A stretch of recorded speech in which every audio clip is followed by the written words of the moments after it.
Hi guys.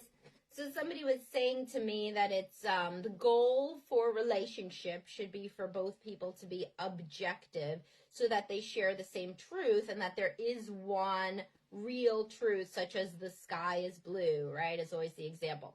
There's no such thing in intimate relationships. People will literally show me the video of them fighting from their Nest Cam in their house, and before they show it to me, and I'm going to see it, and I don't like to do this, so like don't go and do this or whatever to your therapist. It's can be a large time suck. But anyway, they will tell me the fight, and each of them has a totally different perspective, and they sit down and we watch it, and both of them say, yes, see, I told you. And they think totally different things happened in the fight, right? So if anybody thinks that there's objectivity in interpersonal relationships, that's a myth. That's the myth of the rational actor in economics. There's no one truth in an interpersonal interaction.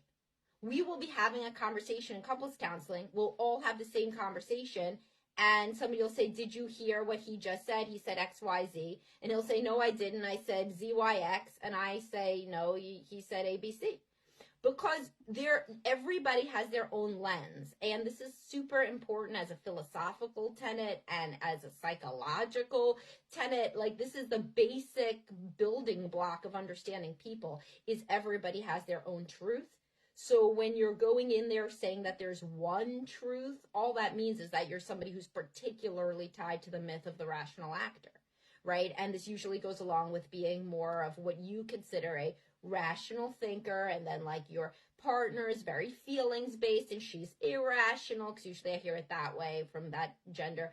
But it's not like that. The guy is just as irrational and feelings based as the woman is.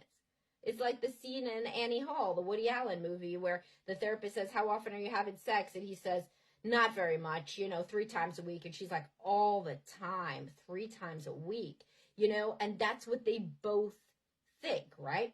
So they agree on the number, but they disagree on everything around it. They disagree on what that means. They disagree on the intentions. They disagree on whether that's okay, right? So in most interactions, the woman is saying something like, like, I need you to come home more. And he's like, well, I came home, I need you to come home right after work more. And he's like, I came home right after work 3 times last week. And she's like, that can't be right. And then she's thinking like, she's saying, but you went to the grocery store. And he's like, yeah, I came right home after the grocery store. Yeah, but that's not the same thing, right? So they're both right. From his perspective, did he go out drinking with his buddies? No. From her perspective, did he come right home? No. So they could keep fighting about what the objective truth is, or they could go deeper on, why does she feel like she doesn't get to see him? Why does she feel lonely? Why does he feel smothered? You could get into the deeper stuff there, as long as people are not tied to this idea that there's one objective truth, and that that it requires both people to agree on this, as though it's something that you can assess with like a microscope. That always goes badly in couples counseling. If you're going back and forth and everybody has to tell their side of the facts, you go through 45 minutes like that, right? And sometimes you could start doing that and then you never stop, because it's 2 strong-willed, angry people, and they just like each person wants to say what they think the facts were, and then you never get to the feelings. You never get to where you could change the dynamics. So definitely, and send me a like if you're watching this, because then other people will get to see it. And I do have to go. I'll probably come back and do another live later.